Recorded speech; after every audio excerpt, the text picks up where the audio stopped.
ಭರವಸೆಯನ್ನ ಕೊಟ್ಟಿದ್ರು. ಕಳೆದ ಬಾರಿಯೇ ನನಗೆ ಭರವಸೆಯನ್ನ ನೀಡಿದ್ರು. ನನಗೆ ಸಾರಿಗೆ ಇಲಾಖೆ ಜವಾಬ್ದಾರಿಯನ್ನ ವಹಿಸಿದ್ರು. ಸಾರಿಗೆ ಇಲಾಖೆ ಬೇಡ ಅಂದಾಗ ಮನವೊಲಿಸಿದ್ರು. ನೋಡಿ, ಆಗ್ಲೂ ಕೂಡ ಅದೇ ಆಗಿತ್ತು. ಆತ್ಮಸಾಕ್ಷಿಗೆ ವಿರುದ್ಧವಾಗಿ ಕೆಲಸ ಮಾಡೋದಕ್ಕಾಗಲ್ಲ. ಸಚಿವ ಸ್ಥಾನಕ್ಕೆ ನಾನು ರಾಜೀನಾಮೆಯನ್ನ ಕೊಡ್ತಾ ಇದ್ದೇನೆ. ರಾಮಲಿಂಗಾರೆಡ್ಡಿ ಅವರು ಮಾತನಾಡಿರುವಂಥದ್ದು ಈ ರೀತಿಯಾಗಿ. ಮುಂಚೆನೂ ಸರ್ಕಾರ ರಚನೆ ಆಗಿರಲಿಲ್ಲಲ್ಲ, ಆ ಸಂದರ್ಭದಲ್ಲಿ ನಗರಾಭಿವೃದ್ಧಿ ಖಾತೆಯ ಭರವಸೆಯನ್ನ ಅವ್ರು ಕೊಟ್ಟಿದ್ರು, ಆಯ್ತು ಕೊಡ್ತೀವಿ ಅಂತ ಹೇಳಿ. ನಾನು ಕೇಳ್ಕೊಂಡಿದ್ದೆ, ಯಾಕಂತಂದ್ರೆ ಹಿಂದೆ ನನಗೆ ಸಾರಿಗೆ ಇಲಾಖೆ ಜವಾಬ್ದಾರಿಯನ್ನು ವಹಿಸಿದ್ರು. ನನಗೆ ಆಗ್ಲೂ ಕೂಡ ಇಷ್ಟ ಇರಲಿಲ್ಲ. ಆಗ್ಲೂ ಕೂಡ ಕೆಲವೊಂದಿಷ್ಟು ಡಿಮ್ಯಾಂಡ್ಸ್ಗಳನ್ನ ಮಾಡಿದ್ದೆ. ಇಲ್ಲ, ಪಕ್ಷಕ್ಕೆ ಡ್ಯಾಮೇಜ್ ಆಗತ್ತೆ, ಪಕ್ಷದ ವಿರುದ್ಧವಾಗಿ ಆ ರೀತಿಯಾಗಿ ನಡೆದುಕೊಳ್ಳೋದು ಸರಿಯಲ್ಲ, ಆತ್ಮಸಾಕ್ಷಿಗೆ ವಿರುದ್ಧವಾಗಿ ಕೆಲಸ ಮಾಡೋದು, ಈ ರೀತಿಯಾಗಿ ಕೆಲವೊಂದಿಷ್ಟು ಮಾತುಗಳನ್ನ ಅವ್ರು ಹೇಳಿದ್ರು. ಮತ್ತೆ ಪುನಃ ಈಗಲೂ ಕೂಡ ಅದೇ ರೀತಿಯಾಗಿ ನಡೆದುಕೊಂಡ್ರೆ ಯಾರಿರ್ತಾರೆ? ಶಾಸಕ ಕಾರ್ಯಕರ್ತನಾಗಿ ಕೆಲಸ ಮಾಡ್ತೇನೆ, ನಾನು ಕಾಂಗ್ರೆಸ್ ಪಕ್ಷದಲ್ಲೇ ಉಳಿತೇನೆ. ಸುದ್ದಿಗೋಷ್ಠಿಯಲ್ಲಿ ರಾಮಲಿಂಗಾರೆಡ್ಡಿ ಅವರು ಘೋಷಣೆ ಮಾಡಿದ್ದಾರೆ. ನೋಡಿ, ಈಗ ಅಧಿಕೃತವಾಗಿ ರಾಜೀನಾಮೆಯನ್ನ ಘೋಷಣೆ ಮಾಡಿದ್ದಾರೆ ರಾಮಲಿಂಗಾರೆಡ್ಡಿ ಅವರು. ಈ ಪ್ರೆಸ್ ಮೀಟ್ ನಲ್ಲಿ ಸಾಕಷ್ಟು ವಿಚಾರಗಳನ್ನ ಜನರ ಮುಂದಿಟ್ಟಿದ್ದಾರೆ. ನನಗೆ ಜಲಸಂಪನ್ಮೂಲ ಖಾತೆ ಅದನ್ನ ನಿಭಾಯಿಸುವುದಕ್ಕೆ ಆಗಲ್ಲ, ನನಗೆ ಕಿಂಚಿತ್ತೂ ಆಸಕ್ತಿ ಇಲ್ಲ, ಆ ಖಾತೆಯ ಮೇಲೆ ಇಂಟ್ರೆಸ್ಟ್ ಇಲ್ಲ ಅಂತಂದ್ರೆ ಆ ಖಾತೆಯನ್ನ ನಿಭಾಯಿಸುವುದು ಕಷ್ಟಕರ. ನಾನು ನಗರಾಭಿವೃದ್ಧಿ ಇಲಾಖೆ ಆ ಖಾತೆಯನ್ನ ಕೇಳಿದ್ದೆ, ಅವರು ಕೂಡ ಒಪ್ಕೊಂಡಿದ್ರು, ಆಯ್ತು ಕೊಡ್ತೀವಿ ಅಂತ ಹೇಳ್ಬಿಟ್ಟು ಈ ಕೊನೆ ಕ್ಷಣದಲ್ಲಿ ಈ ರೀತಿಯಾಗಿ ಮಾಡಿಬಿಟ್ರೆ ಇದು ಮೋಸ ಅಲ್ವಾ? ನಾನಂತರೂ ಈ ಸಚಿವ ಸ್ಥಾನವನ್ನ ಮುಂದುವರಿಸಲ್ಲ, ಇಲ್ಲಿಗೆ ರಾಜೀನಾಮೆ ಕೊಡ್ತೀನಿ ಅಂತ ಹೇಳಿ ನೇರಾನೇರವಾಗಿ ಎಚ್ಚರಿಕೆಯನ್ನ ಕೊಟ್ಟರು. ಯಾರೇ ಏನೇ ಹೇಳಿರಿ, ಯಾರೇ ಎಷ್ಟೇ ಬಾರಿ ಮನವೊಲಿಸುವಂತಹ ಪ್ರಯತ್ನ ಮಾಡಲಿ, ನನ್ನ ಮಾತಿನಂತೆ ನಾನು ನಡೆದುಕೊಳ್ತೇನೆ. ಅವರ ಮಾತಿನಂತೆ ಅವ್ರು ನಡೆದುಕೊಳ್ಬೇಕಾಗಿತ್ತು, ಆದ್ರೆ ಆಗ್ಲಿಲ್ಲ. ಈಗ ಜಲಸಂಪನ್ಮೂಲ ಖಾತೆಯನ್ನ ಕೊಟ್ಟು ಬಿಟ್ರೆ ನಾನು ಹೇಗೆ ನಡೆಸ್ಕೊಂಡು ಹೋಗ್ಬೇಕು? ಪ್ರತಿ ಬಾರಿ ಇದೇ ರೀತಿಯಾಗಿ ಮಾಡಿಬಿಟ್ರೆ ಇದು ಎಷ್ಟರ ಮಟ್ಟಿಗೆ ಸರಿ? ಆ ಕೆಲವೊಂದಿಷ್ಟು ಆರೋಪಗಳನ್ನ ಕೂಡ ಮಾಡಿದ್ರು. ಈಗ ನಿಜಕ್ಕೂ ಈ ಹೈಕಮಾಂಡ್ ನಾಯಕರಿಗೆ, ಸರ್ಕಾರ ಮತ್ತು ಹೈಕಮಾಂಡ್ ನಾಯಕರಿಗೆ ದೊಡ್ಡ ತಲೆನೋವಾಗಿ ಈಗ ಪರಿಣಮಿಸಿಬಿಟ್ಟಿದೆ. ನಿಜಕ್ಕೂ ಇದು ರಾಜಕೀಯ ವಲಯದಲ್ಲಿ ಸಂಚಲನಕ್ಕೆ ಎಡೆ ಮಾಡಿಕೊಟ್ಟಿದೆ.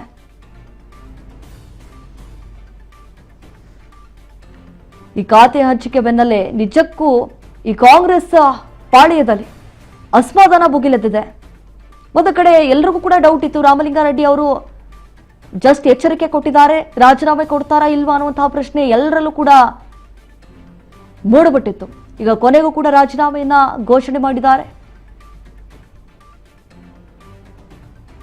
ನಾನಂತರೂ ಕಾಂಗ್ರೆಸ್ ಪಕ್ಷದಲ್ಲೇ ಉಳಿತೇನೆ, ಶಾಸಕನಾಗಿ ಕೆಲಸ ಮಾಡ್ತೇನೆ ಅಂತ ಹೇಳಿ ಕೂಡ ಪ್ರೆಸ್ ಮೀಟ್ ನಲ್ಲಿ ಕೆಲವೊಂದಿಷ್ಟು ಮಾತುಗಳನ್ನ ಆಡಿದ್ರು.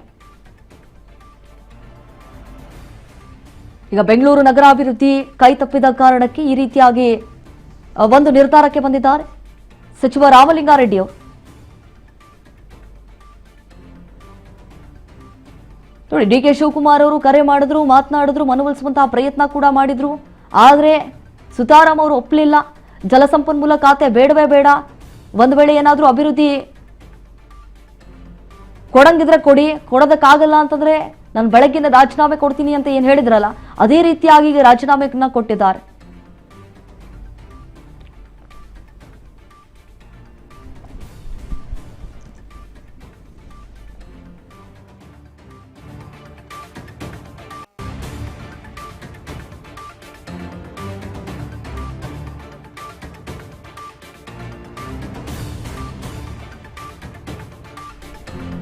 ಈಗಾಗಲೇ ಅಸಮಾಧಾನ ಕೂಡ ಎಷ್ಟರ ಮಟ್ಟಿಗೆ ಭುಗಿಲೆದ್ದಿದೆ ಅಂತ ಹೇಳಿ.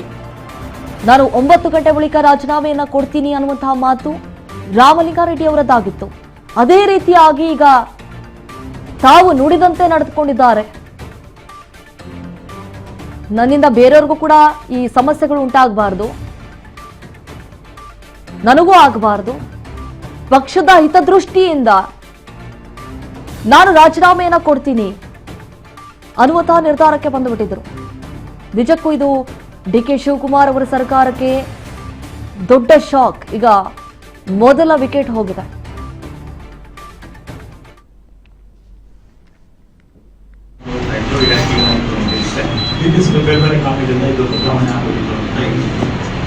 ಆಮೇಲೆ ನಾನು 25ನೇ ತಾರೀಕು ಮಾತಾಡಿದ ಮೇಲೆ ನನಗೆ ನಾನೇನು ಕೇಳಿರಲಿಲ್ಲ ಇಂಥ ಇಲಾಖೆ ಬೇಕು. 23ರಲ್ಲಿ ಮುಖ್ಯಮಂತ್ರಿಗಳು ಸಿದ್ದರಾಮಯ್ಯನವರು, ಆಗ ನಾನು ಅವರು ನನಗೆ ಮಿನಿಸ್ಟರ್ ಮಾಡಿ ನಾನೇನು ಕೇಳಿರಲಿಲ್ಲ. ಅವರೇ ಕರೆದು ನನ್ನ ಮಿನಿಸ್ಟರ್ ಮಾಡಿದ್ರು. ಆಮೇಲೆ 20ನೇ ತಾರೀಕು ಪ್ರಮಾಣ ವಚನ ಆಗಿತ್ತು. 23ನೇ ತಾರೀಕು ಸುರೇಶ್ ಈಗ ಬಂದಿಲ್ಲ ಇದ್ದಾರೆ. ಅವರು ಫೋನ್ ಮಾಡಿ ಮುಖ್ಯಮಂತ್ರಿಗಳು ಮಾತಾಡಬೇಕಂತ ಬಂದಿ ಅಂದರು. ತನಿಖೆ ಹೋಗುತ್ತೆ.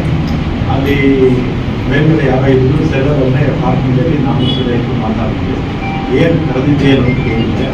ಅದಕ್ಕೆ ನಿಮಗೆ ಬೆಂಗಳೂರು ಕೊಡ್ತೀನಿ ಅಂತ ಹೇಳಿದ್ರು. ಫೋನ್ ಮಾಡಿದೆ.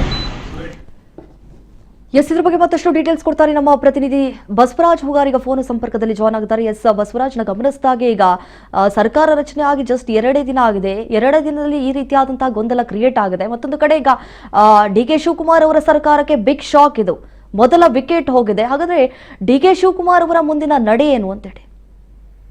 ಖಂಡಿತ ದೀಪ, ಸರ್ಕಾರದಲ್ಲಿ ಏನು ಸರ್ಕಾರ ರಚನೆ 2 ದಿನಕ್ಕೆ ಈ ರೀತಿಯಾಗಿರ್ತಕ್ಕಂಥ ದೊಡ್ಡ ಮಟ್ಟದಲ್ಲಿ ಪಕ್ಷಕ್ಕೆ ಮತ್ತು ಸರ್ಕಾರಕ್ಕೆ ಹೊಡೆತ ಬೀಳುವಂತದ್ದು ಕೂಡ ಆಗಿರುವಂತದ್ದು. ಈಗ ಕಾಂಗ್ರೆಸ್ ಪಕ್ಷದಲ್ಲಿ ಹಿರಿಯ ಶಾಸಕರು ಕೂಡ ಆಗಿದ್ರು, ಮತ್ತೆ ಹಿರಿಯ ಸಚಿವರು ಕೂಡ ಹೌದು. ರಾಮಲಿಂಗಾರೆಡ್ಡಿ ಅವರು ಅವರಿಗೆ ಕೊಟ್ಟಿರ್ತಕ್ಕಂಥ ಖಾತೆಯ ವಿಚಾರಕ್ಕೆ ಸಂಬಂಧಪಟ್ಟಂತೆ ಅಸಮಾಧಾನಗೊಂಡು ನನಗೆ ಯಾವುದೇ ರೀತಿ ಆ ಒಂದು ಖಾತೆ ಬೇಡ, ನನ್ನ ಆತ್ಮಸಾಕ್ಷಿಯ ವಿರುದ್ಧವಾಗಿ ನಡೆದುಕೊಳ್ಳಿಕ್ಕೆ ಆಗೋದಿಲ್ಲ, ಹಾಗಾಗಿ ನಾನು ಶಾಸಕನಾಗಿ ಕಾಂಗ್ರೆಸ್ ಪಕ್ಷದ ಕಾರ್ಯಕರ್ತನಾಗಿ ಕೆಲಸವನ್ನ ಮಾಡ್ತೇನೆ, ಹಾಗಾಗಿ ನನ್ನ ಸಚಿವ ಸಂಪುಟದ ಒಂದು ಸ್ಥಾನಕ್ಕೆ ರಾಜೀನಾಮೆಯನ್ನ ಸಲ್ಲಿಸ್ತಾ ಇದ್ದೇನೆ, ಅದನ್ನ ಅಂಗೀಕರಿಸಬೇಕು ಅನ್ನುವಂತ ನಿಟ್ಟಿನಲ್ಲಿ ಕೂಡ ಈಗ ಸ್ವತಃ ರಾಮಲಿಂಗಾರೆಡ್ಡಿ ಅವರು ಕೂಡ ಮುಖ್ಯಮಂತ್ರಿಗಳಿಗೆ ಒಂದು ತಮ್ಮ ರಾಜೀನಾಮೆ ಪತ್ರವನ್ನು ಕೂಡ ಬರೆದಿರ್ತಕ್ಕಂಥದ್ದು. ಪ್ರಮುಖವಾಗಿ ದೀಪ, ರಾಮಲಿಂಗಾರೆಡ್ಡಿ ಅವರು ಈ ಹಿಂದೆ ಕೂಡ ಬೆಂಗಳೂರು ನಗರಾಭಿವೃದ್ಧಿ ಇಲಾಖೆ ಸಂಬಂಧಪಟ್ಟಂತೆ ಕೂಡ ಆ ಖಾತೆ ಬೇಕು ಅನ್ನುವಂತ ನಿಟ್ಟಿನಲ್ಲಿ ಸಾಕಷ್ಟು ಬೇಡಿಕೆಯನ್ನಿಟ್ಟಿದ್ರು. ಆ ಒಂದು ಸಂದರ್ಭದಲ್ಲಿ ಡಿ.ಕೆ. ಶಿವಕುಮಾರ್ ಅವರು ಕೂಡ ಅವ್ರನ್ನ ಮನವೊಲಿಸುವಂತ ಪ್ರಯತ್ನ ಮಾಡಿ, ಮತ್ತೆ ಅವರ ಒಂದಿಷ್ಟು ಪಕ್ಷದ ವಲಯದಲ್ಲಿ ಒತ್ತಡವನ್ನು ಹೇರುವಂತ ಪ್ರಯತ್ನ ಮಾಡಿ ಆ ಒಂದು ಬೆಂಗಳೂರು ನಗರಾಭಿವೃದ್ಧಿ ಇಲಾಖೆಯನ್ನ ಡಿ.ಕೆ. ಶಿವಕುಮಾರ್ ಅವರು ಪಡೆದುಕೊಂಡಿದ್ರು. ಮುಂದಿನ ಬಾರಿ ಮುಖ್ಯಮಂತ್ರಿ ಆದಂತ ಸಂದರ್ಭದಲ್ಲಿ ತಮಗೆ ಈ ಒಂದು ಖಾತೆಯನ್ನ ಕೊಡ್ತೇವೆ ಅನ್ನುವಂತ ನಿಟ್ಟಿನಲ್ಲಿ ಡಿ.ಕೆ. ಶಿವಕುಮಾರ್ ಅವರು ಅವಾಗ ಮಾತು ಕೊಟ್ಟಿದ್ರು ಅನ್ನುವಂಥದ್ದು. ಹಾಗಾಗಿ ಈಗ ಡಿ.ಕೆ. ಶಿವಕುಮಾರ್ ಅವರೇ ಸಿಎಂ ಆಗಿದ್ದಾರೆ. ಸಿಎಂ ಆದಂತ ಸಂದರ್ಭದಲ್ಲಿ ಈ ಖಾತೆಯನ್ನ ಕೊಡಬೇಕಾಗಿತ್ತು ಅನ್ನುವಂಥದ್ದು ರಾಮಲಿಂಗಾರೆಡ್ಡಿ ಅವರ ಒಂದು ಅಸಮಾಧಾನವಾಗಿರ್ತಕ್ಕಂಥದ್ದು. ಹಾಗಾಗಿ ಡಿ.ಕೆ. ಶಿವಕುಮಾರ್ ಅವರು ಅವ್ರನ್ನ ಮನವೊಲಿಸುವಂತ ಪ್ರಯತ್ನ ಮಾಡಿದ್ರು ನಿನ್ನೆ, ಆದ್ರೆ ಅದು ಸಾಧ್ಯವಾಗಿಲ್ಲ. ಸಿದ್ದರಾಮಯ್ಯನವರ ಮುಖಾಂತರ ಕೂಡ ಮನವೊಲಿಸುವಂತ ಪ್ರಯತ್ನ ಮಾಡ್ಲಿಕ್ಕೆ ಮುಂದಾಗಿದ್ರು, ಅದು ಕೂಡ ಒಂದು ಸಾಧ್ಯವಾಗಿಲ್ಲ. ಇದೀಗ ರಾಮಲಿಂಗಾರೆಡ್ಡಿ ಅವರು ತಮ್ಮ ಒಂದು ಸಚಿವ ಸಂಪುಟ ಸ್ಥಾನಮಾನಕ್ಕೆ ಕೂಡ ರಾಜೀನಾಮೆ ಪತ್ರವನ್ನು ಕೂಡ ಬರೆದಿರ್ತಕ್ಕಂಥದ್ದು. ಆದ್ರೆ ಇದೀಗ ಡಿ.ಕೆ. ಶಿವಕುಮಾರ್ ಅವರು ಅದನ್ನ ಅಂಗೀಕರಿಸಬೇಕು. ಆದ್ರೆ ಅದನ್ನ ಯಾವ ರೀತಿ ತೆಗೆದುಕೊಳ್ತಾರೆ, ರಾಮಲಿಂಗಾರೆಡ್ಡಿ ಅವ್ರನ್ನ ಮತ್ತೆ ಮನವೊಲಿಸುವಂತ ಪ್ರಯತ್ನ ಮಾಡ್ತಾರೆ ಅನ್ನುವಂಥದ್ದು ಬಹಳ ತೀವ್ರ ಕುತೂಹಲಕ್ಕೆ ಎಡೆ ಮಾಡಿಕೊಡ್ತಾ ಇದೆ. ಆದ್ರೆ ದೀಪ, ರಾಮಲಿಂಗಾರೆಡ್ಡಿ ಅವರು ಒಂದು ಅಸಮಾಧಾನ ಅಂತಂದ್ರೆ, ಈಗ ತಾವು ಸಿಎಂ ತೆಗೆದುಕೊಂಡಿದ್ರೆ ಅವ್ರಿಗೆ ಯಾವುದೇ ರೀತಿ ಬೇಸರವಿರಲಿಲ್ಲ, ಆದ್ರೆ ಮತ್ತೊಬ್ಬರ ಬೆಂಗಳೂರಿನಲ್ಲೇ ಇರ್ತಕ್ಕಂತಹ ಕೃಷ್ಣ ಬೈರೇಗೌಡರು ಅಂದ್ರೆ ಅವ್ರಿಗೆ ಒಂದ್ ಕಡೆ ಸೀನಿಯಾರಿಟಿಯಲ್ಲಿ ಕೂಡ ರಾಮಲಿಂಗಾರೆಡ್ಡಿ ಅವರು ಸೀನಿಯಾರಿಟಿ ಆಗ್ತಾರೆ, ತನಗಿಂತ ಕಿರಿಯರಿಗೆ ನೀವು ಈ ಖಾತೆಯನ್ನು ಕೊಡೋದಾದ್ರೆ ನಾನು ಆ ಖಾತೆ ನಿಭಾಯಿಸುವಂತಹ ಅರ್ಹತೆ ನನಗಿಲ್ವಾ ಅನ್ನುವಂತ ರೀತಿಯಲ್ಲಿ ಕೂಡ ಅವರಿಗೆ ಒಂದಿಷ್ಟು ಅಸಮಾಧಾನ ಕೂಡ ರಾಮಲಿಂಗಾರೆಡ್ಡಿ ಅವರಿಗೆ ಆಗಿರತಕ್ಕಂಥದ್ದು. ಹಾಗಾಗಿ ಇದೀಗ ತಮ್ಮ ಒಂದು ಈ ಒಂದು ಆತ್ಮವಿಶ್ವಾಸ ವಿರುದ್ಧವಾಗಿ ನಾನು ಕೆಲಸ ಮಾಡ್ಲಿಕ್ಕೆ ಆಗೋದಿಲ್ಲ ಅನ್ನುವಂತ ನಿಟ್ಟಿನಲ್ಲಿ ಕೂಡ ತಮ್ಮ ಒಂದು ಸಚಿವ ಸಂಪುಟ ಸ್ಥಾನಮಾನಕ್ಕೂ ಕೂಡ ತಮ್ಮ ರಾಜೀನಾಮೆಯನ್ನು ಕೊಡ್ಲಿಕ್ಕೆ ಮುಂದಾಗಿರ್ತಕ್ಕಂಥದ್ದು ದೀಪ. ಎಸ್ ಬಸವರಾಜ್ ಹುಗಾರ್, ನಾವು ಗಮನಿಸಿದಾಗೆ ಕಾಂಗ್ರೆಸ್ ಪಕ್ಷದ ಹಿರಿಯ ನಾಯಕ ಹಿಂದೆ ಸಾರಿಗೆ ಇಲಾಖೆ ಮತ್ತು ಈ ಮುಜರಾಯಿ ಇಲಾಖೆ ಖಾತೆಯನ್ನ ಕೊಟ್ಟಿದ್ರಲ್ಲ, ಆ ಸಂದರ್ಭದಲ್ಲೂ ಕೂಡ ಅವ್ರಿಗೆ ಇಷ್ಟ ಇರಲಿಲ್ಲ, ಆದ್ರೂ ಕೂಡ ಮುನ್ನಡೆಸ್ಕೊಂಡು ಹೋದ್ರು. ಈಗ ಮತ್ತೆ ಅದೇ ರಾಗ ಅದೇ ಹಾಡು ಆಗ್ಬಿಟ್ಟಿದ್ರೆ ಮುಂದೆ ಕಷ್ಟ ಆಗುತ್ತೆ ಅನ್ನುವಂತಹ ಕಾರಣಕ್ಕಾಗಿ, ಅಂದ್ರೆ ಈಗ ಜಲಸಂಪನ್ಮೂಲ ಕೊಟ್ಟಿದ್ದಾರಲ್ಲ, ನಂಗೆ ಒಂಚೂರು ಆಸಕ್ತಿ ಇಲ್ಲ ಅನ್ನುವಂತಹ ಆರೋಪ ಅವರದ್ದು. ಸೊ ಮುಂದೆ ಈಗ ಹೈಕಮಾಂಡ್ ನಾಯಕರು ಯಾವ ರೀತಿಯನ್ನ ಪರಿಗಣಿಸ್ತಾರೆ ಅಂತ ಹೇಳಿ? ಖಂಡಿತ ದೀಪ, ಈ ಹಿಂದೆಯೂ ಕೂಡ ಅವರು ನಗರಾಭಿವೃದ್ಧಿ ಬೆಂಗಳೂರು ನಗರಾಭಿವೃದ್ಧಿ ಇಲಾಖೆ ಕೂಡ ಬೇಕು ಅನ್ನುವಂತ ಬೇಡಿಕೆ ಇಟ್ಟಂತ ಸಂದರ್ಭದಲ್ಲಿ ಅವಾಗ ಮುಂದೆ ಕೂಡ ನಿಮ್ಗೆ ಆ ಒಂದು ಖಾತೆಯನ್ನ ಕೊಡುವಂತ ನಿಟ್ಟಿನಲ್ಲಿ ಕೂಡ ನಾವು ಕ್ರಮ ಕೈಗೊಳ್ಳುತ್ತೇವೆ ಅನ್ನುವಂತ ನಿಟ್ಟಿನಲ್ಲಿ ಕೂಡ ಭರವಸೆ ಕೊಟ್ಟಿದ್ರು ಅನ್ನುವಂಥದ್ದು. ಆದ್ರೆ ಇದೀಗ ಮತ್ತೆ ಅವರಿಗೆ ಒಂದು ಖಾತೆಗಳನ್ನ ಹಂಚಿದಂತ ಸಂದರ್ಭದಲ್ಲಿ ನಿನ್ನೆ ಈಗ ಏನು ಕೃಷ್ಣ ಬೈರೇಗೌಡರಿಗೆ ಆ ಒಂದು ಬೆಂಗಳೂರು ನಗರಾಭಿವೃದ್ಧಿ ಇಲಾಖೆಯನ್ನ ಕೊಟ್ಟಿರ್ತಕ್ಕಂಥದ್ದು, ಅವರಿಗೆ ರಾಮಲಿಂಗಾರೆಡ್ಡಿ ಅವರಿಗೆ ಜಲಸಂಪನ್ಮೂಲ ಇಲಾಖೆ ಕೊಟ್ಟಿರ್ತಕ್ಕಂಥ ಇದು ದೊಡ್ಡ ಮಟ್ಟಿಗೆ ತೀವ್ರ ಆಕ್ರೋಶಕ್ಕೆ ವಿಷಯಕ್ಕೂ ಕೂಡ ರಾಮಲಿಂಗಾರೆಡ್ಡಿ ಅವರಿಗೆ ಕಾರಣವಾಗಿದೆ. ಹಾಗಾಗಿ ಇದೀಗ ಈ ಒಂದು ನಿಟ್ಟಿನಲ್ಲಿ ನನಗೆ ಯಾವುದೇ ರೀತಿ ಸ್ಥಾನಮಾನ ಬೇಡ, ಸಚಿವ ಸ್ಥಾನ, ನಾನು ಶಾಸಕನಾಗಿ ಮತ್ತೆ ಕಾಂಗ್ರೆಸ್ ಪಕ್ಷದ ಕಾರ್ಯಕರ್ತನಾಗಿ ಕೆಲಸ ಮಾಡ್ತೇನೆ ಅನ್ನುವಂತ ನಿಟ್ಟಿನಲ್ಲಿ ಕೂಡ ರಾಮಲಿಂಗಾರೆಡ್ಡಿ ಅವರು ಮುಂದಾಗಿದ್ದಾರೆ. ಇದೀಗ ಹೈಕಮಾಂಡ್ ನಾಯಕರಿಗೆ ನಿನ್ನೆನೆ ಡಿ.ಕೆ. ಶಿವಕುಮಾರ್ ಅವರು ರಾಮಲಿಂಗಾರೆಡ್ಡಿ ಅವರು ಏನು ಪ್ರಮುಖವಾಗಿರ್ತಕ್ಕಂಥ ಬಿಗಿಪಟ್ಟೆಯನ್ನು ಹಿಡಿದುಕೊಂಡಿದ್ರು ಈ ವಿಚಾರಕ್ಕೆ ಸಂಬಂಧಪಟ್ಟಂತೆ ಕೂಡ ತಿಳಿಸಿದ್ದಾರೆ ಅನ್ನುವಂಥದ್ದು. ಆದ್ರೆ ಹೈಕಮಾಂಡ್ ನಾಯಕರಿಂದಲೂ ಕೂಡ ಕೃಷ್ಣ ಬೈರೇಗೌಡರಿಗೆ ಆ ಒಂದು ಇಲಾಖೆಯನ್ನು ಕೊಡಿ ಅನ್ನುವಂತ ನಿಟ್ಟಿನಲ್ಲಿ ಆದೇಶ ಬಂದಂತ ಸಂದರ್ಭದಲ್ಲಿ ಡಿ.ಕೆ. ಶಿವಕುಮಾರ್ ಅವರು ಅದೇ ರೀತಿ ಕಾರಣವನ್ನು ಕೂಡ ರಾಮಲಿಂಗಾರೆಡ್ಡಿ ಅವರಿಗೆ ಹೇಳಿದ್ದಾರೆ. ನಿನ್ನೆ ಹೇಳಿ ಅವ್ರನ್ನ ಸಮಾಧಾನ ಪಡಿಸುವಂತ ಪ್ರಯತ್ನ ಮಾಡಿದ್ದಾರೆ. ಆದ್ರೆ ರಾಮಲಿಂಗಾರೆಡ್ಡಿ ಅವರು ಹೈಕಮಾಂಡ್ ನಾಯಕರು ಹೇಳಿದ್ದಾರೆ ಅಂದ್ರೆ ಹೈಕಮಾಂಡ್ ನಾಯಕರೇ ನಾನು ಕೂಡ ಸಂಪುಟಕ್ಕೆ ನನ್ನ ಒಂದು ಸ್ಥಾನಮಾನಕ್ಕೂ ಕೂಡ ನಾನು ರಾಜೀನಾಮೆ ಕೊಡ್ತೇನೆ, ಅದು ಕೂಡ ಹೈಕಮಾಂಡ್ ತೀರ್ಮಾನಿಸಲಿ ಅನ್ನುವಂತ ನಿರ್ಧಾರಕ್ಕೆ ಬಂದಂತೆ ರಾಮಲಿಂಗಾರೆಡ್ಡಿ ಅವರು ಕಾಣಿಸ್ತಾ ಇದ್ದಾರೆ. ಯಾಕಂತಂದ್ರೆ ನಿನ್ನೆ ಮನವೊಲಿಸುವಂತ ಪ್ರಯತ್ನ ಅದು ವಿಫಲವಾಗಿರ್ತಕ್ಕಂಥದ್ದು ಹೈಕಮಾಂಡ್ ನಾಯಕರ ಗಮನಕ್ಕೆ ಬಂದಿದೆ. ಆ ಹೈಕಮಾಂಡ್ ನಾಯಕರು ಬಂದ ಆದ್ರೆ ರಾಮಲಿಂಗಾರೆಡ್ಡಿ ಅವರು ಈ ರೀತಿಯಾಗಿರ್ತಕ್ಕಂಥ ರಾಜೀನಾಮೆ ತಮ್ಮ ಸಚಿವ ಸಂಪುಟದ ಸ್ಥಾನಮಾನಕ್ಕೆ ರಾಜೀನಾಮೆ ಸಲ್ಲಿಸಲಿಕ್ಕೆ ಮುಂದಾಗ್ತಾರೆ ಅನ್ನುವಂಥದ್ದು ಕೂಡ ಹೈಕಮಾಂಡ್ ನಾಯಕರು ಕೂಡ ಊಹಿಸಿರ್ಲಿಲ್ವೇನೋ. ಯಾಕಂತಂದ್ರೆ ಒಂದ್ ಕಡೆ ಅವರು ಆಕ್ರೋಶವಾಗಿ ಒಂದಿಷ್ಟು ಅಸಮಾಧಾನ ಒಂದಿಷ್ಟು ಹೇಳಿಕೆ ಕೊಟ್ಟಿರಬಹುದು ಅಥವಾ ಅವ್ರ ಆಪ್ತರ ಬಳಿ ಹೇಳಿರಬಹುದು ಅನ್ನುವಂತ ಲೆಕ್ಕಾಚಾರದಲ್ಲಿ ಇದ್ರೇನೋ. ಆದ್ರೆ ಇವತ್ತು ರಾಮಲಿಂಗಾರೆಡ್ಡಿ ಅವರು ನಿನ್ನೆ ಏನು ಆಪ್ತರ ಬಳಿ ಅಸಮಾಧಾನ ಏನು ಗೊಂಡಿದ್ರು ಅದನ್ನ ರಾಜ್ ನ್ಯೂಸ್ ಕೂಡ ಅದನ್ನ ಬಿತ್ತರಿಸಿತ್ತು ಆ ಸುದ್ದಿಯನ್ನ. ಸೊ ಅದೇ ರೀತಿಯಾಗಿರ್ತಕ್ಕಂಥ ರೀತಿಯಲ್ಲೂ ಕೂಡ ಇವತ್ತು ಅವರು ತಮ್ಮ ಸಚಿವ ಸಂಪುಟದ ಸ್ಥಾನಮಾನಕ್ಕೆ ಕೂಡ ರಾಜೀನಾಮೆಯನ್ನು ಕೂಡ ಕೊಟ್ಟಿರ್ತಕ್ಕಂಥದ್ದು. ಆದ್ರೆ ಇದನ್ನ ಹೈಕಮಾಂಡ್ ನಾಯಕರು ಕೂಡ ಯಾವ ರೀತಿ ಪರಿಗಣಿಸ್ತಾರೆ ಮತ್ತೆ ಅವ್ರಿಗೆ ಕೂಡ ಬೆಂಗಳೂರು ನಗರಾಭಿವೃದ್ಧಿ ಇಲಾಖೆಯನ್ನ ರಾಮಲಿಂಗಾರೆಡ್ಡಿ ಅವರು ಕೊಡಿಸ್ತಾರ, ಕೃಷ್ಣ ಬೈರೇಗೌಡರಿಗೆ ಮತ್ತೊಂದು ಬೇರೆ ಇಲಾಖೆಯನ್ನ ಅಲರ್ಟ್ ಮಾಡ್ತಾರ, ಅಥವಾ ಯಾವ ರೀತಿ ರಾಮಲಿಂಗಾರೆಡ್ಡಿ ಅವ್ರನ್ನ ಮನವೊಲಿಸುವಂತ ಪ್ರಯತ್ನ ಮಾಡ್ತಾರೆ ಅನ್ನುವಂಥದ್ದು ಬಹಳ ತೀವ್ರ ಕುತೂಹಲಕ್ಕೆ ಎಡೆ ಮಾಡಿಕೊಡ್ತಾ ಇದೆ. ದೀಪಾ, ಒಂದ್ ಕಡೆ ರಾಮಲಿಂಗಾರೆಡ್ಡಿ ಅವರು ಇಡೀ ಬೆಂಗಳೂರಿನ ಒಂದು ಹಿಡಿತದಲ್ಲಿ ಇಟ್ಕೊಂಡಿರ್ತಕ್ಕಂಥ ನಾಯಕ, ಮತ್ತೆ ಸುಮಾರು 8 ಬಾರಿ ಗೆದ್ದಿರ್ತಕ್ಕಂಥ ನಾಯಕ, 2 ಕ್ಷೇತ್ರದಲ್ಲೂ ಕೂಡ ಪ್ರಭಾವ, ಇಡೀ ಬೆಂಗಳೂರಿನಲ್ಲಿ ಕೂಡ ಯಾವ ಹಂತದಲ್ಲಿ ಯಾವ ಒಂದು ಏರಿಯಾದಲ್ಲಿ ಯಾವ ವಾರ್ಡ್ ಅಲ್ಲಿ ಯಾವ ರೀತಿ ರಾಜಕಾರಣ ಇದೆ ಅನ್ನುವಂಥದ್ದಾಗಿರ್ಬೋದು, ಮತ್ತೆ ಏನೆಲ್ಲ ಮುಖಂಡರಿದ್ದಾರೆ ಅನ್ನುವಂಥದ್ದಾಗಿರ್ಬೋದು, ಎಲ್ಲವನ್ನು ಕೂಡ ಅರಿತುಕೊಂಡಿರ್ತಕ್ಕಂಥ ನಾಯಕ ಅದು ರಾಮಲಿಂಗಾರೆಡ್ಡಿ ಅವರು. ಮತ್ತೆ ಪ್ರತಿಯೊಂದಕ್ಕೂ ಕೂಡ ಸ್ಪಂದಿಸುವಂತಹ ಸಚಿವರು ಅಂತಂದ್ರೆ ಅದು ರಾಮಲಿಂಗಾರೆಡ್ಡಿ ಅವರು. ಹಾಗಾಗಿ ಅವರಿಗೆ ಮನಸ್ಸಿಗೆ ನೋವಾಗಿದೆ ಅನ್ನುವಂತ ನಿಟ್ಟಿನಲ್ಲಿ ಕೂಡ ಇದೀಗ ಇಂತಹ ತೀರ್ಮಾನಕ್ಕೆ ಬಂದಂತೆ ಕಾಣ್ತಾ ಇದೆ. ದೀಪಾ. ಎಸ್ ಬಸವರಾಜ್ ಹುಗಾರ್, ಹಿಂದೆ ಸಾಕಷ್ಟು ನಾಯಕರು ಲಾಬಿ ಮಾಡಿದ್ರು ಸಚಿವ ಆಕಾಂಕ್ಷಿಗಳಾಗಿ ನಾವು ಆ ಸ್ಥಾನವನ್ನ ಪಡೆದುಕೊಳ್ಬೇಕು ಅಂತ ಹೇಳಿ. ಆದ್ರೆ ರಾಮಲಿಂಗಾರೆಡ್ಡಿ ಅವರು ಏನು ಹೈಕಮಾಂಡ್ ನಾಯಕರ ಹತ್ರ ಹೋಗ್ಬಿಟ್ಟು ನನ್ನ ಮಂತ್ರಿ ಮಾಡಿ ಅಂತ ಒಂದೇ ದಿನ ಕೂಡ ಕೇಳಲಿಲ್ಲ. ಈಗ ಕೊಟ್ಟಿರುವಂತಹ ಹುದ್ದೆ ನನಗೆ ಅದ್ರ ಮೇಲೆ ಇಂಟ್ರೆಸ್ಟ್ ಇಲ್ಲ ಅನ್ನುವಂತಹ ಕಾರಣಕ್ಕಾಗಿ ಈಗ ರಾಜೀನಾಮೆಯನ್ನ ಘೋಷಣೆ ಮಾಡಿದ್ದಾರೆ. ಸೊ ಲಾಸ್ಟ್ ಮೂಮೆಂಟ್ ಅಲ್ಲಿ ಏನಾದ್ರೂ ಬೇರೆ ಖಾತೆಯನ್ನ ಕೊಡ್ತೀವಿ ಮುನ್ನಡೆಸ್ಕೊಂಡು ಹೋಗಿ ಅಂತಂದ್ರೆ ಇದಕ್ಕೆ ಒಪ್ತಾರೆ ಹೆಂಗೆ ರಾಮಲಿಂಗಾರೆಡ್ಡಿ ಅವರು? ದೀಪಾ, ಖಂಡಿತವಾಗ್ಲೂ ಕೂಡ ಸಂಪುಟಕ್ಕೆ ಸೇರಿಸಿಕೊಳ್ಳುವಂತ ಪ್ರಯತ್ನದಲ್ಲಿ ಕೂಡ ಯಾವುದೇ ರೀತಿ ಅವರು ಲಾಬಿ ಮಾಡಿಲ್ಲ. ನನಗೆ ಸಚಿವ ಸ್ಥಾನ ಕೊಡಿ ಅನ್ನುವಂಥದ್ದು ಅವರು ಕೂಡ ಆಪ್ತರ ಬಳಿ ಹೇಳ್ಕೊಂಡಿದ್ರು.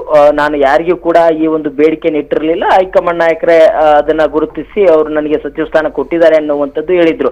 ಇತ್ತ ಸಿದ್ದರಾಮಯ್ಯ ಆಗಿರ್ಬೋದು, ಡಿ.ಕೆ. ಶಿವಕುಮಾರ್ ಆಗಿರ್ಬೋದು, ಯಾರ್ದು ಕೂಡ ಅವರಿಗೆ ಸಚಿವ ಸ್ಥಾನ ಕೊಡುವಂತ ನಿಟ್ಟಿನಲ್ಲಿ ಹಸ್ತಕ್ಷೇಪ ಬಂದಿಲ್ಲ. ನೇರವಾಗಿ ಅವ್ರನ್ನು ಕೂಡ ಸಂಪುಟದಲ್ಲಿ ತೆಗೆದುಕೊಂಡಿದ್ದಾರೆ. ಅವಾಗ ಯಾವುದೇ ರೀತಿ ಲಾಬಿ ಮಾಡಿಲ್ಲ. ಆದ್ರೆ ಖಾತೆ ವಿಚಾರಕ್ಕೆ ಬಂದಂತ ಸಂದರ್ಭದಲ್ಲಿ ಹಿಂದೆ ಕೂಡ ನಾನು ಬೇಡಿಕೆ ಇಟ್ಟಿದ್ದೆ, ಆದ್ರೂ ಕೂಡ ಕೊಟ್ಟಿಲ್ಲ, ಈಗಲಾದ್ರೂ ಕೊಡಿ ಅನ್ನುವಂಥದ್ದು ಪ್ರಮುಖವಾಗಿರ್ತಕ್ಕಂಥ ಬೇಡಿಕೆ. ಆದ್ರೆ ಆ ಬೇಡಿಕೆಗೆ ಹೈಕಮಾಂಡ್ ನಾಯಕರು ಕೂಡ ಸ್ಪಂದನೆ ಮಾಡಿಲ್ಲ, ಮತ್ತೆ ಡಿ.ಕೆ. ಶಿವಕುಮಾರ್ ಅವರು ಕೂಡ ಸ್ಪಂದನೆ ಮಾಡಿಲ್ಲ ಅನ್ನುವಂಥದ್ದು ಕೂಡ ಈಗ ಗೊತ್ತಾಗ್ತಾ ಇದೆ. ಹಾಗಾಗಿ ರಾಮಲಿಂಗಾರೆಡ್ಡಿ ಅವರು ಈ ರೀತಿಯಾಗಿರ್ತಕ್ಕಂಥ ತೀರ್ಮಾನಕ್ಕೆ ಬಂದಿದ್ದಾರೆ. ಆದ್ರೆ ದೀಪಾ, ಒಂದ್ ಕಡೆ ಹೈಕಮಾಂಡ್ ನಾಯಕರು ಕೂಡ ಇದನ್ನ ಪರಿಗಣನೆ ತೆಗೆದುಕೊಂಡು ಈಗ ಜಲಸಂಪನ್ಮೂಲ ಇಲಾಖೆಯನ್ನು ಕೊಟ್ಟಿದ್ದಾರೆ. ಈ ಹಿಂದೆ ಸಾರಿಗೆ ಇಲಾಖೆ ಕೊಟ್ಟಿದ್ರು, ಮುಜರಾಯಿ ಇಲಾಖೆ ಕೊಟ್ಟಿದ್ರು. ಆದ್ರೆ ಇದೀಗ ಜಲಸಂಪನ್ಮೂಲ ಇಲಾಖೆ ಕೊಟ್ಟಂತ ಸಂದರ್ಭದಲ್ಲಿ ಕೂಡ ಅವರು ವಿರೋಧನ ವ್ಯಕ್ತಪಡಿಸ್ತಾ ಇದ್ದಾರೆ, ಅವರ ಅಸಮಾಧಾನ ಹೊರ ಹಾಕ್ತಾ ಇದ್ದಾರೆ. ಆದ್ರೆ ಮುಂದೆ ಯಾವ ಒಂದು ಬ್ರೇಕಿಂಗ್ ಅಪ್ಡೇಟ್ ಬರ್ತಾ ಇದೆ. ರಾಮಲಿಂಗಾರೆಡ್ಡಿ ರಾಜೀನಾಮೆ ಬಗ್ಗೆ ಸಿಎಂಗೆ ಮಾಹಿತಿ ಹೋಗಿದೆ. ಸಿಎಂ ಎದುರು ಪ್ರಸ್ತಾಪಿಸಿದ್ದಾರೆ ಸಚಿವ ಪ್ರಿಯಾಂಕ್ ಖರ್ಗೆ. ರಾಜೀನಾಮೆ ಘೋಷಣೆ ಬೆನ್ನಲ್ಲೇ ಸಿಎಂ ಡಿಕೆಶಿಗೆ ಮಾಹಿತಿ ಈಗ ರವಾನೆಯಾಗಿದೆ ಅನ್ನುವಂತಹ ಮಾಹಿತಿ. ರಾಮಲಿಂಗಾರೆಡ್ಡಿ ರಾಜೀನಾಮೆ ಬಗ್ಗೆ ಈಗ ಸಿದ್ದರಾಮಯ್ಯ ಅವರಿಗೆ ಮಾಹಿತಿಯನ್ನ ಕೊಟ್ಟಿದ್ದಾರೆ. ಸಿಎಂ ಎದುರು ಪ್ರಸ್ತಾಪ ಮಾಡಿದ್ದಾರೆ ಸಚಿವ ಪ್ರಿಯಾಂಕ್ ಖರ್ಗೆ. ರಾಜೀನಾಮೆ ಘೋಷಣೆ ಬೆನ್ನಲ್ಲೇ ಸಿಎಂ ಡಿಕೆಶಿಗೆ ಮಾಹಿತಿಯನ್ನ ರವಾನೆ ಮಾಡಿದ್ದಾರೆ ಎನ್ನುವಂತಹ ಮಾಹಿತಿ ಇರುವಂತದ್ದು. ನೋಡಿ, ಈಗಾಗಲೇ ರಾಮಲಿಂಗಾರೆಡ್ಡಿ ಅವರು ರಾಜೀನಾಮೆಯನ್ನ ಘೋಷಣೆ ಮಾಡಿದ್ದಾರೆ. ಎಸ್ ಬಸವರಾಜ್, ನೀವು ಮಾತನಾಡ್ತಾ ಇದ್ರಿ ನೋಡಿ, ನಾವು ಗಮನಿಸಿದಾಗ ರಾಜೀನಾಮೆಯನ್ನ ಘೋಷಣೆ ಮಾಡಾಯಿತು. ಈಗ ಮಾಹಿತಿ ಕೂಡ ಹೋಗಿದೆ ಸಿದ್ದರಾಮಯ್ಯ ಮತ್ತು ಡಿ.ಕೆ. ಶಿವಕುಮಾರ್ ಅವರಿಗೆ. ಇದು ಪಕ್ಷಕ್ಕೆ ಎಲ್ಲ ಒಂದ್ ಕಡೆ ಅನಿಸ್ತಾ ಇಲ್ವಾ ಹೊಡೆತ ಬೀಳಬಹುದು ಅಂತೇಳಿ? ಖಂಡಿತ ದೀಪಾ, ಪಕ್ಷದಲ್ಲಿ ಒಬ್ಬ ಹಿರಿಯ ಶಾಸಕರು ಮತ್ತೆ ಹಿರಿಯ ಸಚಿವರು ಕೂಡ ಹೌದು. ಇವರು ಈಗ ಹೊಸ ಸರ್ಕಾರ ಬಂದಂತ ಸಂದರ್ಭದಲ್ಲಿ ಡಿ.ಕೆ. ಶಿವಕುಮಾರ್ ಅವರು ಕೂಡ ಇದು ಹಿನ್ನಡೆ ಅಂತಾನೆ ಹೇಳ್ಬಹುದು. ಯಾಕಂತಂದ್ರೆ ಅವ್ರನ್ನ ಮನವೊಲಿಸುವಂತ ಪ್ರಯತ್ನದಲ್ಲಿ ಡಿ.ಕೆ. ಶಿವಕುಮಾರ್ ಅವರು ಎಲ್ಲ ಒಂದ್ ಕಡೆ ವಿಫಲರಾಗ್ತಾ ಇದ್ದಾರೆ ಅನ್ನುವಂಥದ್ದು ಬಹಳ ಸ್ಪಷ್ಟವಾಗಿ ಗೋಚರಿಸ್ತಾ ಇದೆ. ಯಾಕಂತಂದ್ರೆ ನಿನ್ನೆ ಕೂಡ ರಾಮಲಿಂಗಾರೆಡ್ಡಿ ಅವರನ್ನು ಕರೆದು ಒಂದು ವಿಶ್ವಾಸಕ್ಕೆ ತೆಗೆದುಕೊಳ್ಳುವಂತ ಪ್ರಯತ್ನ ಮಾಡಿದ್ರು. ಆದ್ರೆ ರಾಮಲಿಂಗಾರೆಡ್ಡಿ ಅವರು ತಮ್ಮ ಅಭಿಪ್ರಾಯ ಇಷ್ಟೇ, ಬೆಂಗಳೂರು ನಗರಾಭಿವೃದ್ಧಿ ಇಲಾಖೆನೇ ಬೇಕು, ಬೇರೆ ಇನ್ನಾವುದೇ ಇಲಾಖೆ ಕೊಟ್ಟರು ಕೂಡ ನಾನು ಅದನ್ನ ತೆಗೆದುಕೊಳ್ಳೋದಿಲ್ಲ ಅನ್ನುವುದು ಬಹಳ ಸ್ಪಷ್ಟವಾಗಿ ಖಂಡಿತವಾಗಿ ಕೂಡ ಅವರು ಹೇಳಿದ್ರು ಅನ್ನುವಂಥದ್ದು. ಹಾಗಾಗಿ ಅದನ್ನ ತದನಂತರದಲ್ಲಿ ಡಿ ಕೆ ಶಿವಕುಮಾರ್ ಅವರು ಕೂಡ ಮಾಜಿ ಸಿಎಂ ಆಗಿರ್ತಕ್ಕಂಥ ಸಿದ್ದರಾಮಯ್ಯನವರ ಬಳಿ ಕೂಡ ಇದನ್ನ ಚರ್ಚೆ ನಡೆಸಿದ್ರು. ಅವರು ಇಲ್ಲ ಹೈಕಮಾಂಡ್ ನಾಯಕರಿಗೆ ಇದನ್ನ ಈ ಒಂದು ಮಾಹಿತಿಯನ್ನ ಕೊಡೋಣ, ಅವ್ರು ಹೈಕಮಾಂಡ್ ನಾಯಕರು ಯಾವ ರೀತಿ ನಿರ್ಧಾರ ತೆಗೆದುಕೊಳ್ತಾರೆ ಅದನ್ನ ಅಂತಿಮವಾಗಿ ಖಾತೆಯನ್ನ ಕೊಡೋಣ ಅನ್ನುವಂತ ನಿಟ್ಟಿನಲ್ಲಿ ನಿನ್ನೆ ಕೂಡ ಚರ್ಚೆ ಆಗಿತ್ತು. ಅದಾದ ಬಳಿಕ ಹೈಕಮಾಂಡ್ ನಾಯಕರು ಕೂಡ ಇದನ್ನ ಬೆಂಗಳೂರು ನಗರಾಭಿವೃದ್ಧಿ ಇಲಾಖೆಯನ್ನ ಕೃಷ್ಣ ಬೈರೇಗೌಡರಿಗೆ ಕೊಡಿ ಅನ್ನುವಂಥದ್ದು ಏನೋ ಹೈಕಮಾಂಡ್ ನಾಯಕರು ಆದೇಶ ಮಾಡಿದ್ರಂತೆ. ಅದಕ್ಕೆ ಈ ಒಂದು ಹಿನ್ನೆಲೆ ನಿನ್ನೆ ರಾತ್ರಿ ಕೂಡ ಖಾತೆ ಹಂಚಿಕೆ ಮಾಡುವಂತ ಸಂದರ್ಭದಲ್ಲಿ ರಾಮಲಿಂಗಾರೆಡ್ಡಿ ಅವರಿಗೆ ಈ ಖಾತೆ ತಪ್ಪಿರ್ತಕ್ಕಂಥದ್ದು. ಆದ್ರೆ ಇದನ್ನ ಡಿ ಕೆ ಶಿವಕುಮಾರ್ ಅವರು ರಾಮಲಿಂಗಾರೆಡ್ಡಿ ಅವರಿಗೆ ಮನವೊಲಿಸುವಂತ ಪ್ರಯತ್ನದಲ್ಲಿ ಎಲ್ಲ ಒಂದ್ ಕಡೆ ಹಿನ್ನಡೆ ಆಗ್ತಾ ಇದೆ. ಹಾಗಾಗಿ ಇದೀಗ ಮತ್ತೆ ಈಗ ಮಾಹಿತಿ ಕೂಡ ಪಡೆದುಕೊಂಡಿದ್ದಾರೆ. ಈಗ ರಾಮಲಿಂಗಾರೆಡ್ಡಿ ಅವರು ಸಹಿತ ತಮ್ಮ ಒಂದು ಸಚಿವ ಸಂಪುಟ ಸ್ಥಾನಮಾನಕ್ಕೆ ರಾಜೀನಾಮೆ ಕೂಡ ಸಲ್ಲಿಕೆ ಕೂಡ ಮಾಡಿರ್ತಕ್ಕಂಥದ್ದು. ಹಾಗಾಗಿ ಈ ಮಾಹಿತಿ ಸಿಕ್ಕಂತ ಸಂದರ್ಭದಲ್ಲಿ ಈಗ ಡಿ ಕೆ ಶಿವಕುಮಾರ್ ಅವರು ರಾಮಲಿಂಗಾರೆಡ್ಡಿ ಅವರನ್ನು ಕರೆದು ಮಾತನಾಡ್ತಾರಾ ಅಥವಾ ಸಿದ್ದರಾಮಯ್ಯವ್ರ ಜೊತೆ ಕೂಡ ಚರ್ಚೆ ನಡೆಸಿ ನೇರವಾಗಿ ಹೈಕಮಾಂಡ್ ನಾಯಕರಿಗೆ ಈ ಬಗ್ಗೆ ಹೇಳ್ತಾರಾ ಅನ್ನುವಂಥದ್ದು ಬಹಳ ತೀವ್ರ ಕುತೂಹಲ ಕೆಡೆಮಾಗಿ ಕೊಡ್ತಾ ಇದೆ. ಡಿ ಕೆ ಶಿವಕುಮಾರ್ ಅವರು ಟ್ರಬಲ್ ಶೂಟರ್ ಅನ್ನುವಂತ ಪ್ರಖ್ಯಾತಿ ಹೊಂದಿದ್ದಾರೆ. ಆದ್ರೆ ಅವರ ಒಂದು ಸರ್ಕಾರದಲ್ಲಿ ಈ ರೀತಿಯ ಸಮಸ್ಯೆ ಬಂದಂತ ಸಂದರ್ಭದಲ್ಲಿ ಅದನ್ನ ಯಾವ ರೀತಿಯಾಗಿ ಅದನ್ನ ಬಗೆಹರಿಸ್ತಾರೆ ಅನ್ನುವಂಥದ್ದು ಯಕ್ಷ ಪ್ರಶ್ನೆಯಾಗಿ ಕಾಡ್ತಾ ಇದೆ. ಬಸವರಾಜ್ ರಾಹುಲ್ ಗಾಂಧಿ ಬರ್ತಾ ಇದ್ದಂತೆ ರಾಜೀನಾಮೆ ಶಾಕ್ ಇದೆ. ಇವತ್ತು ಬೆಂಗಳೂರಿಗೆ ಆಗಮಿಸಲಿದ್ದಾರೆ ರಾಹುಲ್ ಗಾಂಧಿ. ನೋಡಿ, ಇವತ್ತು ರಾಹುಲ್ ಗಾಂಧಿ ಅವರು ರಾಜ್ಯಕ್ಕೆ ಆಗಮಿಸಿದ್ದಾರೆ. ಆ ಹಿನ್ನೆಲೆಯಲ್ಲಿ ಈಗಾಗಲೇ ನೂತನ ಸರ್ಕಾರ ರಚನೆ ಆಗಿದೆ. ಎಲ್ಲರಿಗೂ ಕೂಡ ಅವರದ್ದೇ ಆದಂತಹ ಖಾತೆಗಳನ್ನು ಹಂಚಿಕೆ ಮಾಡಿದ್ದಾರೆ. ಆದರೆ ಎಲ್ಲೋ ಒಂದು ಕಡೆ ಈಗ ಮುನಿಸನ್ನ ಹೊರ ಹಾಕ್ತಿದ್ದಾರೆ. ದೆಹಲಿಯಿಂದ ಬೆಂಗಳೂರಿಗೆ ಬರಲಿರುವ ರಾಹುಲ್ ಗಾಂಧಿ ಹಾಗೆ ಮಲ್ಲಿಕಾರ್ಜುನ ಖರ್ಗೆ ರಾಜ್ಯಸಭಾ ಚುನಾವಣೆ ನಾಮಪತ್ರ ಸಲ್ಲಿಕೆ ಮಾಡಬೇಕು ಅನ್ನುವಂತಹ ಕಾರಣಕ್ಕಾಗಿ ನಮ್ಮ ರಾಜ್ಯಕ್ಕೆ ರಾಹುಲ್ ಗಾಂಧಿ ಹಾಗೆ ಎಐಸಿಸಿ ಅಧ್ಯಕ್ಷರಾಗಿರುವಂತಹ ಮಲ್ಲಿಕಾರ್ಜುನ ಖರ್ಗೆ ಅವರು ಬೆಂಗಳೂರಿಗೆ ಆಗಮಿಸಲಿದ್ದಾರೆ. ಎಸ್ ಬಸವರಾಜ್ ಇವತ್ತು ರಾಜ್ಯಕ್ಕೆ ಆಗಮಿಸುತ್ತಿದ್ದಾರೆ ರಾಹುಲ್ ಗಾಂಧಿ ಮತ್ತು ಮಲ್ಲಿಕಾರ್ಜುನ ಖರ್ಗೆ ಅವರು. ಈಗ ನಿಜಕ್ಕೂ ಅವ್ರಿಗೂ ಕೂಡ ಒಂದು ದೊಡ್ಡ ತಲೆನೋವು ಇದು. ಇದನ್ನು ಯಾವ ರೀತಿ ಅವರು ತೆಗೆದುಕೊಳ್ತಾರೆ? ಏನಾದರೂ ಅವರನ್ನ ಮತ್ತೆ ಕೊನೆ ಮೂಮೆಂಟ್ನಲ್ಲಿ ಅಂದ್ರೆ ಈಗ ಏನಾದರೂ ಮನೆವೊಲಿಸುವಂತಹ ಪ್ರಯತ್ನ ಮಾಡಬಹುದಾ? ಹೆಂಗೆ ದೀಪಾ, ಖಂಡಿತವಾಗ್ಲೂ ಕೂಡ ಇವತ್ತು ರಾಜ್ಯಸಭಾ ಸ್ಥಾನಕ್ಕೆ ಎಐಸಿಸಿ ಅಧ್ಯಕ್ಷರಾಗಿರ್ತಕ್ಕಂಥ ಮಲ್ಲಿಕಾರ್ಜುನ್ ಖರ್ಗೆ ಅವರು ನಾಮಪತ್ರ ಸಲ್ಲಿಕೆ ಮಾಡ್ಲಿಕ್ಕೂ ಕೂಡ ಬರ್ತಾ ಇದ್ದಾರೆ. ಈ ಒಂದು ನಿಟ್ಟಿನಲ್ಲಿ ರಾಹುಲ್ ಗಾಂಧಿ ಅವರು ಆ ಒಂದು ಸಂದರ್ಭದಲ್ಲಿ ಕೂಡ ಅವರು ಕೂಡ ಭಾಗವಹಿಸಲಿದ್ದಾರೆ. ಹಾಗಾಗಿ ಎಐಸಿಸಿ ನಾಯಕರು ಬರುವಂತ ಸಂದರ್ಭದಲ್ಲಿ ಇದೀಗ ಸರ್ಕಾರದಲ್ಲಿ ಈ ಮಟ್ಟದ ಒಂದು ದೊಡ್ಡ ಹೊಡೆತ ಬಿದ್ದಿರ್ತಕ್ಕಂಥದ್ದು ಇದು ಒಂದ್ ಕಡೆ ಕಾಂಗ್ರೆಸ್ ಪಕ್ಷಕ್ಕೆ ಮತ್ತೆ ಡಿ ಕೆ ಶಿವಕುಮಾರ್ ಅವರಿಗೆ ಹಿನ್ನಡೆ ಅಂತಾನು ಕೂಡ ಹೇಳ್ಬಹುದು. ಹಾಗಾಗಿ ಇದನ್ನ ಬಗೆಹರಿಸುವಂತ ಪ್ರಯತ್ನವನ್ನ ಡಿ ಕೆ ಶಿವಕುಮಾರ್ ಅವರು ಮಾಡುವಂತ ಸಾಧ್ಯತೆ ಕೂಡ ಇದೆ. ರಾಮಲಿಂಗಾರೆಡ್ಡಿ ಅವರು ಡಿ ಕೆ ಶಿವಕುಮಾರ್ ಅವ್ರ ನಡುವೆ ಬಹಳ ಒಡನಾಟ ಚೆನ್ನಾಗಿದೆ. ಹಾಗಾಗಿ ಅದನ್ನ ಅವ್ರನ್ನ ಮನವೊಲಿಸುವಂತ ಪ್ರಯತ್ನವನ್ನ ಡಿ ಕೆ ಶಿವಕುಮಾರ್ ಅವರು ಮಾಡಬಹುದು. ಆದ್ರೆ ಈ ಹಿಂದೆ ಅವರ ಒಂದು ಬೆಂಗಳೂರು ನಗರಾಭಿವೃದ್ಧಿ ಇಲಾಖೆಯನ್ನ ಡಿ ಕೆ ಶಿವಕುಮಾರ್ ಅವರು ತೆಗೆದುಕೊಂಡಂತ ಸಂದರ್ಭದಲ್ಲಿ ಒಂದಿಷ್ಟು ಭರವಸೆ ಕೊಟ್ಟಿದ್ರು, ಮುಂದೆ ನಾನು ಸಿಎಂ ಆದ್ರೆ ನಿಮ್ಗೆ ಕೊಡಿಸ್ತೀನಿ ಅನ್ನುವಂಥದ್ದು. ಆದ್ರೆ ಎಲ್ಲ ಒಂದ್ ಕಡೆ ಡಿ ಕೆ ಶಿವಕುಮಾರ್ ಅವರು ಕೂಡ ಮಾತು ತಪ್ಪಿದ್ರೆ ಅನ್ನುವಂತ ಅಸಮಾಧಾನ ಕೂಡ ರಾಮಲಿಂಗಾರೆಡ್ಡಿ ಅವರಿಗಿದೆ. ಹಾಗಾಗಿ ಇದನ್ನ ಮತ್ತೊಮ್ಮೆ ರಾಮಲಿಂಗಾರೆಡ್ಡಿ ಅವರನ್ನ ಕರೆಸಿ ಅವ್ರನ್ನ ವಿಶ್ವಾಸಕ್ಕೆ ತೆಗೆದುಕೊಂಡು ಅವ್ರನ್ನ ಒಂದು ಸಮಾಧಾನ ಪಡಿಸುವಂತ ಪ್ರಯತ್ನ ಕೂಡ ಆಗ್ಬಹುದು. ಯಾಕಂತಂದ್ರೆ ರಾಹುಲ್ ಗಾಂಧಿ ಅವರು ರಾಜ್ಯಕ್ಕೆ ಆಗಮಿಸ್ತಾ ಇದ್ದಾರೆ, ಮಲ್ಲಿಕಾರ್ಜುನ್ ಖರ್ಗೆ ಅವರು ಆಗಮಿಸ್ತಾ ಇದ್ದಾರೆ. ಇಂಥ ಒಂದು ಸಂದರ್ಭದಲ್ಲಿ ಕಾಂಗ್ರೆಸ್ ಪಕ್ಷದ ವಲಯದಲ್ಲಿ ಅದರಲ್ಲೂ ಕೂಡ ಈಗ ಡಿ ಕೆ ಶಿವಕುಮಾರ್ ಅವರ ನೇತೃತ್ವದಲ್ಲಿನ ಸರ್ಕಾರಕ್ಕೆ ಇದು ದೊಡ್ಡ ಹೊಡೆತ. ಹಾಗಾಗಿ ಇದನ್ನ ಸರಿಪಡಿಸುವಂತ ಪ್ರಯತ್ನಕ್ಕೆ ಡಿ ಕೆ ಶಿವಕುಮಾರ್ ಅವರು ಹರಸಾಹಸ ಪಡುವಂತ ಎಲ್ಲಾ ಸಾಧ್ಯತೆ ಕೂಡ ಇದೆ. Deepa. S Basavaraj Hugar, thank you ತಮ್ಮ ಮಾಹಿತಿಗಾಗಿ. ನೋಡಿ, ಇವತ್ತು ಬೆಂಗಳೂರಿಗೆ ಆಗಮಿಸಲಿದ್ದಾರೆ ರಾಹುಲ್ ಗಾಂಧಿ ಹಾಗೆ ಎಐಸಿಸಿ ಅಧ್ಯಕ್ಷರಾಗಿರುವಂತಹ ಮಲ್ಲಿಕಾರ್ಜುನ ಖರ್ಗೆ. ಯಾಕಂತಂದ್ರೆ ರಾಜ್ಯಸಭಾ ಚುನಾವಣೆ ಅದಕ್ಕಾಗಿ ನಾಮಪತ್ರವನ್ನ ಸಲ್ಲಿಕೆ ಮಾಡಲಿದ್ದಾರೆ. ಹಾಗಾಗಿ ಅವರು ಕೂಡ ಉಪಸ್ಥಿತರಿರಲಿದ್ದಾರೆ ರಾಹುಲ್ ಗಾಂಧಿ ಅವರು.